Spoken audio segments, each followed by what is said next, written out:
We all have so many memories to treasure and keep. Nick was a genuine friend, role model, uncle, dad, grandfather.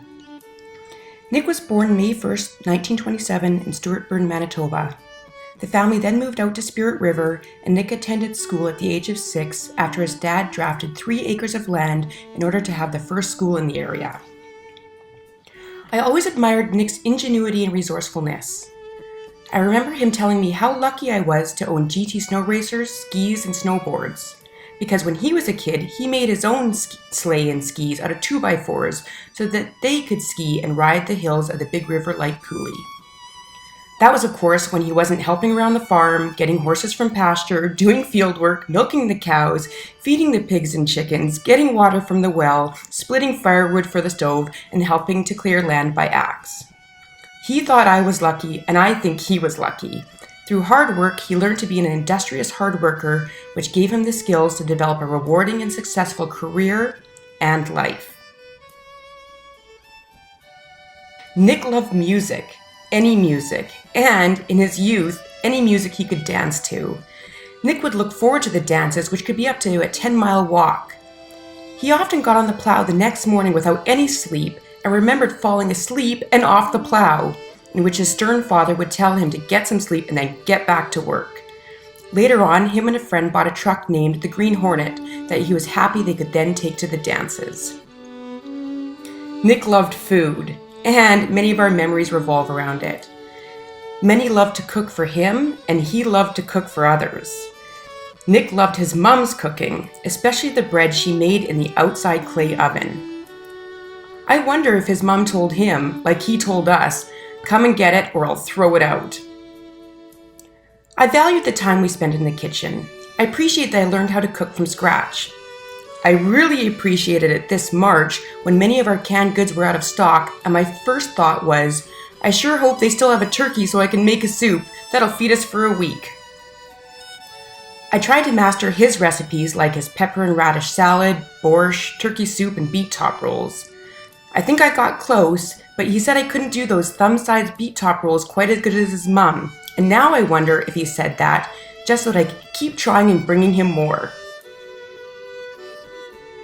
Nick was a hard worker, something I always admired and emulate. When he was 15, he was asked to quit school to get a job to help the family. Him and a friend were lucky enough to catch a ride with a military convoy which brought him to Dawson Creek. He got a job washing dishes in a big camp that fed 100 men. They were building the Alaska Highway, and Dawson Creek was mile zero. In that 2 months, he earned and brought home $100. They were able to buy a farm wagon, which made it easier to pitch bundles when they were trashing grain in the fall. Nick also bought his first 3-speed bike, the first one in the district. He remembered this job and the money he made from it as one of his most rewarding opportunities. Nick's parents retired in Rycroft when he was 18. He stayed at the farm by himself for 5 years, where he looked after his parents and the farm. At this time, Nick met Kathleen Bice in September, when her and her cousin came by the farm and asked if they could get help bringing them some water. He married her in Eaglesham just 6 weeks later, and they stayed on the farm for about a year and then bought a house in Spirit River for $1,800. When David was 3 and Dennis 1, they decided to move to Edmonton. Nick got a job at a hotel as a stringer and met quite a few boys working on the drilling rigs in Drayton Valley, which helped him learn the work of a roughneck and life on the rigs. At the time, that was a new oil field and pretty easy to get a job. He had wanted to work on the drilling rig since 14 after seeing how well dressed the roughnecks were when they were coming into town. After following a rig with Imperial Oil for 5 years, he was tired of being away from Kathleen and the kids, so Nick quit and got a job with Curtis Hoover. They were a machine shop, and he was hired to inspect drill collars. Through this company, he met all the engineers and workers in the oil patch that were willing to get him work if he started his own company, which he did, named CanWest Ultrasonics. After hundreds of thousands of miles traveled, through sun and snow, busy and slow times, he was glad to sell the business and move to the West Coast. So many wonderful memories and cherished words of wisdom were shared out there. I appreciate learning from him the simple pleasures in life. When company would come to visit, first thing was first and a walk through the garden was in order. where he told a colorful story of the progress of his various fruit trees, flowering shrubs, berries, vegetables, and roses. He liked to explain soil types in the watering system and positioning in the garden for shade or sunshine. It was usually an appetizer to lunch or dinner, as we would pick blackberries, strawberries, and peas to munch on during the tour. Nick kept everyone well fed, including the various birds and squirrels we would watch at the feeders while cooking our own meals. Cherish words of wisdom. Don't wait to enjoy life.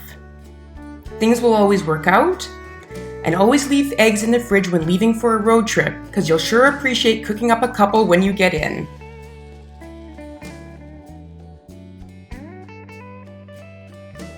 My earliest memory of Dad was when I was very, very small, and we were walking down the street somewhere. He reached down, took my hand, and said, "Come on, scrub, let's go." That name and memory still gives me a thrill. Dad was away a lot working, but when he was home, he made sure we got some outside time with him, either fishing, hunting, target practice, steering the car, or other boy activities. And as we grew older, he started to take us on field trips. It was hard work, but good to learn the lessons he was imparting on us. Work hard, keep your nose clean, which meant don't get into trouble. We listened for the most part, but found many ways, as kids do, to get under his skin. There were a few lickings, but as Dad says, we turned out good because of them. Over the years, I became more aware of just how tenacious he was. There was nothing that he would not tackle. If there was an obstacle in the way, he found a way to get around it or through it, but always moving forward. If he wanted to pursue something, look out. Do not stand in his way. He wanted Dave and I to explore music, and we did just that. Our love of music comes directly from our parents' encouragement. My love of fishing is entirely Dad's fault. We fished day and night.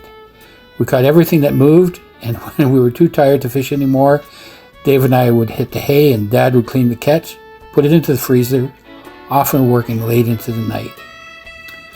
One of my favorite memories is driving in the car on the way to Lake Isle. We would leave Edmonton before dawn, stop at a little store on the way, grab some Pepsis, some Cuba, some fresh buns, and tear into them on the way to the lake, burping and making noises that only boys can do. A great memory. Thanks, Dad. Life's lessons are sometimes hard, and Dad learned some along the way. He was stoic when confronted by problems and worked his way the best he could through them. There was no one that I know who could outwork Dad. My friends say I have a good work ethic, and sometimes I sit back and reflect on those words, thinking for sure I know where that work ethic came from. His greatest wish as he grew older was to get the hell away from the cold, and the draw of the island became just too strong to resist. He and his companion Cynthia packed their bags, left the swirling snow and cold behind, and became islanders as fast as you can say Sydney by the sea. He relished his family and friends, and when time allowed, he would call and talk for hours to anybody who could get on the phone. He knew who was where, who was doing what, with who, and how they were doing it. A skill which still eludes me. There's nothing better than to sit down and enjoy a meal with Dad. When we came for a visit to Edmonton, the rye came out, the poker chips flew, and the cards were sometimes, for some reason, always very good to Dad. Was it his superior skills, or was he just a lucky bugger? Who knows? But there were a lot of my friends who left his house with a thinner wallet. When we visited in Sydney, things revolved around the garden. His green thumb was legendary. His tomatoes the most plump and the reddest, and the strawberries the size of a golf ball. A tour of the garden was mandatory every day when he could manage it. Overall, I would say Dad's life had a life well lived. He was a good friend to many and a role model to a lot of people that were around him. This planet was a better place because of him, and we will not forget him. That was beautiful, Dan, and also Rio. That was beautiful. You did yourselves proud, and Dad would have just loved this. Well, it's been my honor and privilege to be with our father and grandfather for the last couple of years. It's not easy to see your dad start failing and losing his, some of his faculties. But he was always in good spirits, and if we had to shave him, he would be just so pleased to have that done for him, or other things that we won't talk about now. But when a person gets older, they can't really look after themselves as well as they used to. Anyways, we won't go into that. Dad loved to hear me play. I would be practicing, and he would be watching some animal documentaries or something, and he would be making up stories and just going on and on and on. And I would be playing my scales, and he would be just yakking away and giggling away and just having a good time. It was fantastic. And we would go out every once in a while. We would go to for a nice breakfast or a lunch somewhere, and some friends would join us. There was lots of music around the house. We would have jam sessions with my friends there on Vancouver Island, and they would come and they would just be so happy to come and play for Dad, and I would play some of his favorite songs, and he just loved it. He would actually just fall asleep a lot of the times, but there was one time we were playing it was a kind of a nice two-step shuffle, and we were just getting into it, and he had to go to the washroom. So he came out of the washroom, and he was two-stepping all by himself and only wearing his Depends. Well, that was quite funny. So that's some great memories. Yeah, it was always nice to go into Sydney Care and play for him and his friends there. They all appreciated it, and I made lots of buddies. I'd go in and we'd watch videos together, and sometimes just that would be enough. Bring them some Timbits, watch some videos, bring some friends in, play some tunes. Miss you, Dad.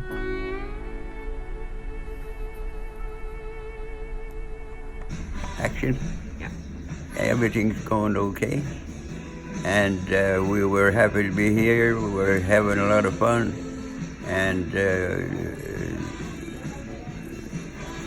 you can't say any more. That everything is first class, and we're just doing great. The weather is good, the sun is shining, and we got a lot of company here, and we can't do any more than that. You're enjoying our company, and the people here are wonderful. They're good people. We have a lot of laughs. That's about it. You just enjoying life, and kisses to you, like that.